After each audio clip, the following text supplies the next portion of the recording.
Sure. Hi there. We're at Jean Lafitte National Park in Barataria, Louisiana. Interesting thing about this, Barataria comes from the Spanish, Don Quixote, because they had Baratario and Don Quixote, and that was an island of all kind of strange, incredible creatures inhabited. So Barataria got that name long before Jean Lafitte because of everything that's here. You can see the palm fawns, alligators, mosquitoes, all kind of other animals in this amazing marshland of Louisiana, south of New Orleans. If you skip the Mississippi and you go straight south, it's only 30 miles to the Gulf of Mexico.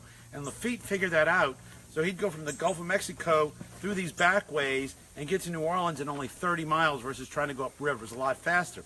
But what he did, and at this very tree, is that he captured, most people don't know this, his first stuff was capturing slaves. He called them black ivory. And he would sell them right here, this point. So incredibly what happened was, this used to be, later became known as Lafitte's Point, where he sold all his goods. And later became Lafitte State Park, and then Lafitte National Park. And then they said, well, Lafitte helped win the Battle of the War of 1812, the Battle of New Orleans. So Chalmette Battlefield became Lafitte National Park, and then we put a spot in the French Quarter.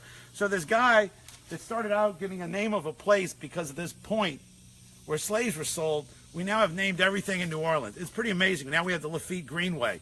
And I wanted to show this because I think it's just kind of cool. There used to be shells here, and there'd be a shell mound, and that's why the roots of this tree are kind of elevated. You can see underneath the tree because there was so many shells, and they used the shells later to make roads.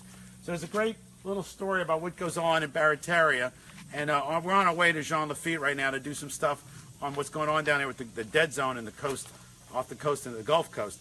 But if you want to know more, go to savenolaheritage.org.